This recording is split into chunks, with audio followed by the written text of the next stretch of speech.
I think the nice thing about me growing up and that whole generation, that era of all those families being there all summer long, were the bonds that you formed with them. I mean, we became friends and we communicated over the winter, looking forward to going back to the beach.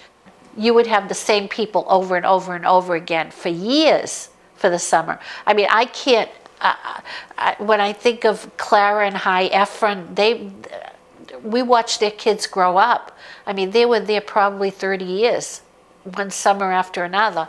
My grandmother, the year I was born, was so excited, the first grandchild, happened to take a ride up here to Salisbury and saw this house and decided to buy it. So we've owned the house over 60 years. When she opened the house and did some renovations, the big thing was to name the house, and my name appeared because I was the grandchild, so the house became the Patricia. And that's where the story begins. The Italians mostly owned the properties, which was interesting. The Italians owned, like around me, were the Ganges, the Contorinos, the Lombardos, I'm trying the Papalatos, but the rentals themselves were predominantly, at that time, Jewish families that were looking for a place to go for the summer. They would rent for the season, and I almost equate it to the French Riviera. That's what it became. And the husbands would leave in the morning. Some would commute every day, but some would only come up on weekends, and the wives and the kids would stay at the beach. So the husbands would leave, and then the ladies would all congregate on the beach in a circle. And what I remember is that every year they had one project that they would do together. Someone would come up with this brainstorm. So one year they all decided to make Afghans. And, picture sitting on the beach in a circle, 90-degree heat, and everybody's knitting and crocheting Afghans with the Afghans with the points, with the different colors, and they'd be covered, and the sweat would be pouring off of them, but they had to finish that project. Another year it was sweaters. Another year it was knitted hats with bangles, and I remember the ladies went crazy trying to find the bangles to sew on the fringe of the hats. And they kind of took me in, so I became part of that circle, maybe a subset of the circle, and they kind of taught me. And to this day, I know how to knit and crochet based on what those ladies taught me. So that went on for years, and the older I got, I took on more responsibility with the ladies that were there. The big thing for them when the husbands came home for the weekends was, what are they going to do Saturday nights?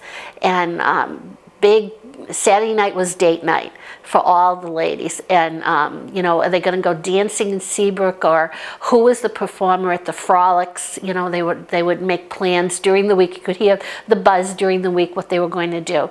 I happened to have the job with one of my tenants, Clara Ephraim. She asked me one day, she said, do you think you could put curlers in my hair for Saturday night? And I said, yeah, I'll try. So, I was probably 12, so okay. That Saturday morning, I was in her apartment, I was curling her hair, and, she would go out on the beach with the curlers, and the ladies would say, how'd you do that? Pat did my hair. And before the summer was over, every Saturday I had a job. I would go from house to house putting curlers on these Jewish ladies so they would be prepared to go out to the Frolics or dancing in Seabrook. There was a dance hall in Seabrook they would go to too, depending. And then by 3 o'clock was the time to comb out the hair. So that was very important. I had a tough schedule on Saturdays. So I would go from house to house, comb out the hair, tease it, hairspray and all that. And they would all, and you know, by 6:30, 7 o'clock, they'd be dressed so beautifully. I mean, I used to love to see them. They would all congregate outside our house. They would meet about 6:30, 7 o'clock. And because we were on Central Avenue and so close to the center, they would walk to the frolics. And to see maybe 8, 10, 12 couples just walk down the street dressed so beautifully for their night out at the frolics. I mean, it was really neat to see. So, that's, you know, a memory of mine that, you know, I can still see that happening. Oh my God, the teenage years at Salisbury Beach, and you know, the different summer loves and all that. There were a group of us that were around my age that, you know, in the area, are friends of mine. They're still friends, and our big thing was going down to the center. And you know, in the 70s, the big thing was the Himalaya that was in Shaheen's Park, which is now where the Ocean Echo, is that the name of the big bank with the hall there? And Blue Ocean. yeah, Blue Ocean. And I remember the girls, we used to stand by the ride and just drool over the guys that were running the Himalaya. I mean, I you know, and we must have gone on that ride 10,000 times, you know. It's a wonder our equilibrium is any good today, because, you know, the big thing was you'd be going backwards and spinning around, and he would go, the guy would go, do you want to go real fast? And everybody would be screaming, yes, faster, faster, faster. And the ride would spin around and spin around and spin around. But then a group of us would always stand and watch the guys that were, you know, putting you into the seat, and the guy that was like the DJ playing the music. Oh my God, the girls were drooling over these handsome guys, you know. Were they local guys or? You know, I don't even remember. You know, we got friendly with some of them. No, not really. They weren't local, but they were only, you know, they were the summer loves. You know, yeah. August 15th was very special. It was when the water was blessed, and the name of the priest escapes me right now. He's passed away. Oh, Father Morgan. You know, the kids grew up with Father Morgan, and my kids served Mass with him. And the big thing was August 15th, Father Morgan there would be the Mass at 11 o'clock, and after Mass, he would go across the street and bless the water, and literally walk into the water with his shoes. So, and I remember my son, you know, carrying the cross to the ocean, and that was like a big thing, and people would come from miles just to congregate right there to see him bless the water. And then after he was done, everybody would dive in, you know, to get the blessing.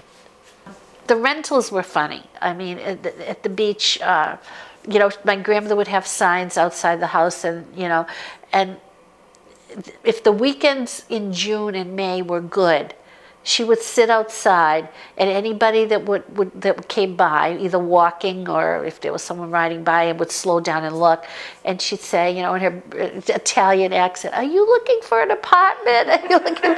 You know, I guess this was the precursor of real estate. I don't know, and you know, people would stop, and, you know, she'd invite them in to look at, you know, again, this openness, you know, come on in, you know, whoever you are, you know, the door's open, and they'd look at the apartment, and she'd get rentals that way.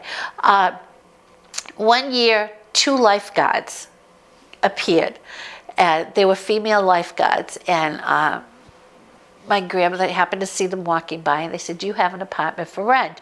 We really didn't, but my grandmother offered them an apartment, hers. And, you know, and I remember saying, "Nana, I mean, how is this going to happen? Don't worry, okay? Don't worry." And they wanted it just for a week at the time. They were between places. So she offered them one of the bedrooms in our apartment. So they literally lived with us for a week.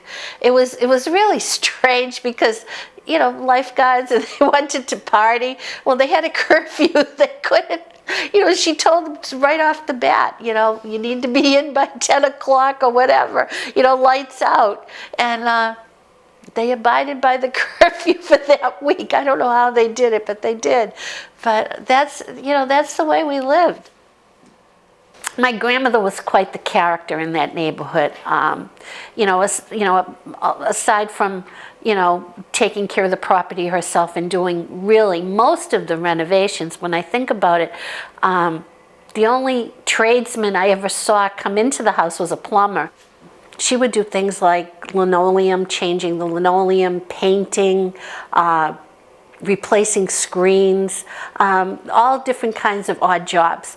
The only problem she had was moving furniture. And what she would do is she would hang outside the house, and if she saw a group of guys come by, in her own little old Italian accent, she would say to them, "Would you help a little old lady? I'll give you $1."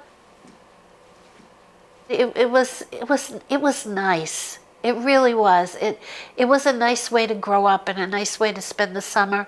Like my kids didn't have, I mean, they came in on the tail end of that, but like my grandson now, you know, coming to the beach with me, he won't have that, you know, bonding, that close-knit family type neighborhood, because it changes. Like every Saturday there's a new group of people coming in, or, you know, 2 weeks out then another family moves in, so you don't get that time to really get to know people. And I think that's something that's lost.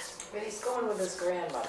But he's going with his grandmother, yeah, and the beach house, yeah, I guess so. The beach house lives on, to say it has some life to it. Yeah, it does.